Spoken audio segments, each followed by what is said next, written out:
Hey guys, so I was on a coaching call with one of my students earlier today, a one-on-one coaching call. We were doing a Barclays mock interview, and it reminded me of something. And I think this is going to be really relevant to those of you who have got interviews for degree apprenticeships coming up. So, bit of backstory. I used to like really care about the news, right? Like people who know me from like secondary school, you might remember this. There was a time in year 8 where I had like a WhatsApp group chat where like I was the admin and I'd like post news updates every day on. Like I'd have a look at the news, BBC News, and I'd post like news. I called it like the headlines today. And I remember it might even have been, it was year 7 actually, I think. And in year 7, like when the teacher, I think there was this session we had where the teacher asked, "Oh, what do you want to be when you're older?" And the moment like they said that, everyone sort of joked, "Oh, Owen wants to be like a news presenter." I thought that was so cool.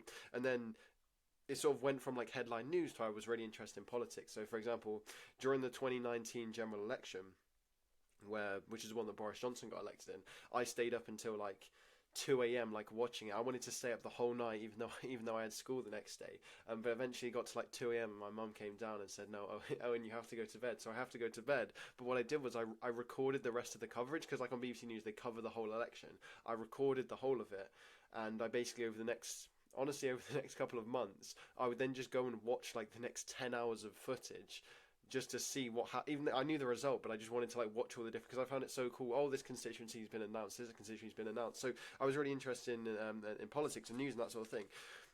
And so what I used to do was like collect like newspaper clippings and newspaper stories. So for example, like this one is like a news clipping from, it's of Boris Johnson. This is from, when is this from? The 31st of January 2020. So this is not an end but a beginning. This is good old Brexit. That's what that was about. Wow, this is a news story from like 2022, like the NHS on its knees. That I don't even want to cover that one. Oh, this one's interesting. Britain's biggest divorce payout. This woman took £554 million from this guy. Imagine that. You have to give away 550 million of your money, right? All this sort of stuff. I mean, just looking at this now, I understand why I don't watch the news now, because it's all depressing, and well, I don't really want to get too much in that. That's a different topic, to be honest. But essentially, moral of the story is I collected these newspapers, right? And yeah, I used to collect them. And this reminded me, because it was during this Barclays coaching call with one of the students, it reminded me of a news article that I got given in February 2023. So let me just get it. Okay. This news article says,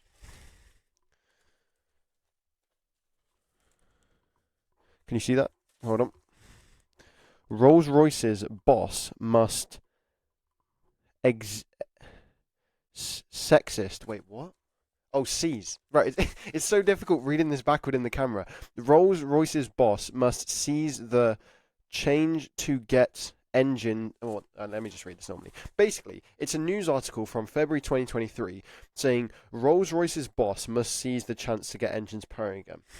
Okay, and there's also another one here from February 24, 2023, which is Rolls-Royce's new boss lays down the law. And then it has some graphs about like Rolls-Royce's revenue, like it's 70% like large engines, it's 21% business innovation. Their defense sector is like 24% combat, 9% naval, 21% submarines, like a bunch of different stuff on like how the company works. And the significance of these dates is these are just before my assessment centre. So this is an article about Rolls-Royce in the Sunday Times from the 19th of February 2023. And this one here is an article from the Times on Friday the 24th of February. Off the top of my head, I believe my Rolls-Royce assessment centre was like Tuesday the 28th of February 2023. And the reason I got these articles, where these articles came from, was these are articles that my mum actually gave me. So these were articles my mum gave me before my assessment centre. She knew I had my assessment centre on the 28th of February, my assessment centre for Rolls-Royce. So in basically the 2 weeks before, about 10 days before, she gave me some articles on Rolls-Royce that I read. I made sure I read these articles so that I knew all the recent stuff that was going on with Rolls-Royce. Okay, it had good research in, but also there was some good news about like the kind of stuff which was going. Okay, and that was helpful for my assessment centre. So that's what I wanted to cover in today's video, is essentially the whole topic of make sure you know what's going on with the company. Okay, I knew what was going on with Rolls-Royce. Okay, it talks about here in this article about things like COVID and how that's affected Rolls-Royce. Okay, it talks about hydrogen, sustainable aviation fuel. Okay, and this is good background knowledge for a question like, what do you know about the company? What challenges do you know are facing the industry? Okay, what do you know about this industry? It's really good background knowledge, and I think it's really helpful to know. Now, the reason this came up today in particular was because, as I said, I was on a coaching call with a student, and we were doing Barclays, right? But we were doing he's got an interview for Barclays coming up, so we are doing a mock interview for Barclays. And I just, as he's sort of doing it with this coaching call, and I'm thinking about what sort of questions I should ask him. I just go and search this on the internet, Barclays news. Okay, just randomly search it. Okay, I don't know what's going on, right? Apparently, and like I'm looking at all this stuff 2 hours ago, 2 hours ago, 11 hours ago, 54 minutes ago. Apparently, Barclays has gone down. Apparently, this is news. Okay, I searched it. Apparently, this is like angry crowd. I don't know if people are like riot. I have no idea what's going on, right? But I search Barclays news. This stuff comes up. This seems like a major incident. This seems like headline news. I don't really like. I don't look at the news anymore, right? It seems like headline news. This is the kind of thing you want to know about. Okay, because like reason one is like, okay, they could ask a question. What do you know about the company? What challenges do you expect to face? And you can put in here a thing about, oh, and I know that actually the other day there was this issue going on, and this is like this. Therefore, is the importance of making sure that we deliver the most high quality work possible to avoid technical issues like this. Okay, it shows you know what's going on. So it can be for questions, but also it might not even be explicit questions they ask you. All this could be is a simple comment that the interviewer might make between a question, and if you don't know, then you're not going to be able to say anything. Like it could be, okay, let me try and give an example of how this would work in context. It's like, okay,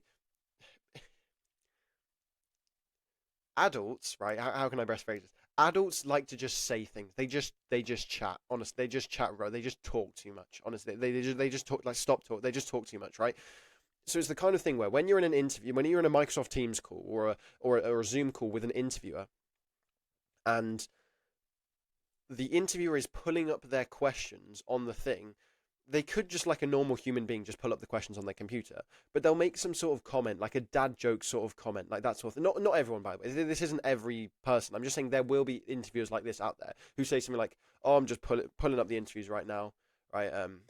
I hope I can find the right one, and this works properly, unlike our systems over the past couple of days."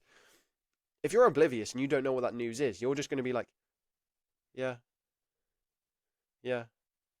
But if you know about the news, you're going to be like, oh, yeah, no, I did actually see that happen with Barclays. Yeah, so what was that about again? Do you know a bit more? Oh, yeah, so it's actually because of this technical issue. That was actually in the other department. I was one of the people who had to go fix it. Oh, really? That's really interesting. So is this something that happens a lot, or is this sort of major critical news? Yeah. Oh, okay. And what's being done then to sort of stop this from happening again in future? Because I'm guessing this is very bad for the company's image to be sort of headline news. Yeah, yeah. So this is like, and then boom, straight away, you've now got into a conversation, how to win friends and influence people. The recruiter's talking about things they care about, and it's like, oh, this. They like you. Oh, sorry, I know we're having such a great conversation, but we actually do have to get back to the interviews. Let's get into the questions. At that point, I've said this before. Once you have small talk with an interviewer, it stops becoming, okay, let me see if I want this person. It becomes, I want this person. Let me just like go through the formality of an interview just to make sure they're not stupid and make sure like it is kind of legit if I actually do them. Like that's a different small talk mates, because if you don't make small talk, if you don't connect with them on a personal level, it's then it's literally the interview is them working out if they want to hire you.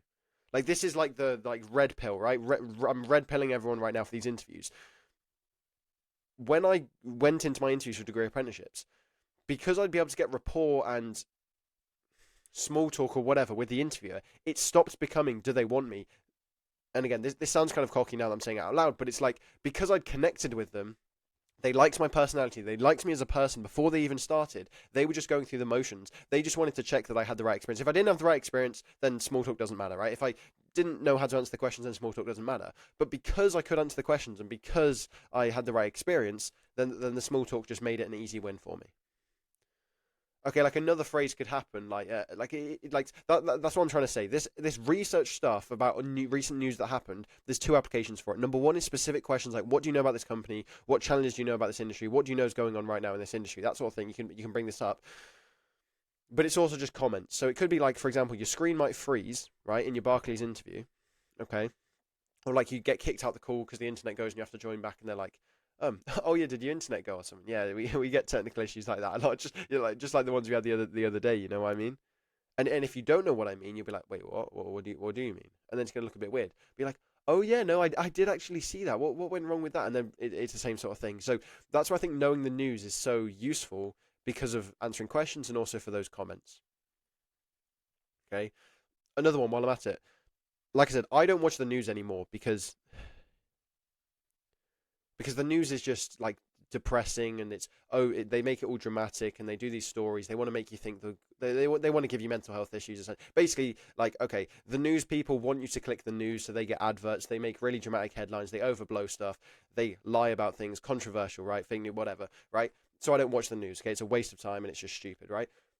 But I have heard that's a bit of like a separate rant, okay? But I have heard that apparently there's some like plane crash in the US that happened or something. I don't know. I was talking to someone and they mentioned it, and I don't really know about it. I don't really care about it, to be honest. But apparently there was some sort of plane crash. That's the kind of thing where if I'm going into an aerospace interview in the next couple of days, the next week or so, maybe I've got Rolls-Royce, maybe I've got Airbus, that's the kind of thing you want to know about. Okay, so go and do a bit of research about, okay, what's this plane crash? What's the information? Where did it happen? What's the incident? Go and read the BBC News article on it and hope that they haven't decided to lie on this one, or, well, separate topic, right? Go and read the BBC News article, go and read something else, just so you have an understanding, because it means, like, there might be a comment that, like, for example, like, I can literally foresee this happening in an Airbus or Rolls-Royce interview in the next few days. Something like,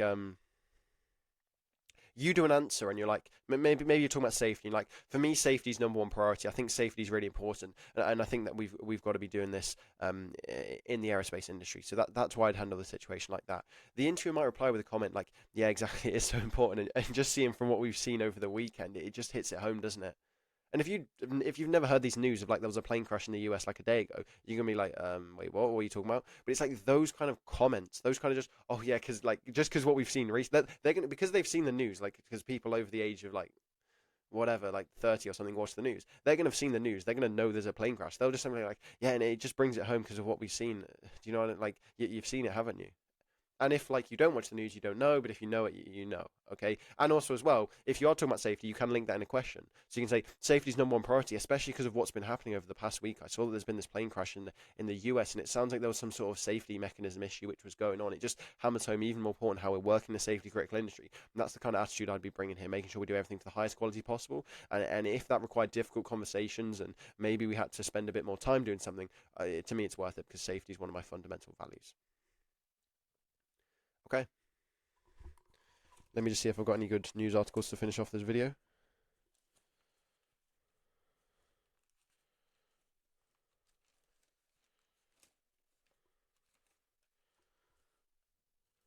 No, it's all rubbish, I'll be honest. Oh, let's finish off with this one. Yeah, that's what I'm saying. This was like the election, so that's Boris Johnson with his dog for what is that? Friday, December 13th, 2024. So we'll end it on that note. That's Boris Johnson and his dog. Thanks for watching, guys. Hope that helps. Any questions? Let me know in the comments below, and I'll see you guys in a bit. Take care.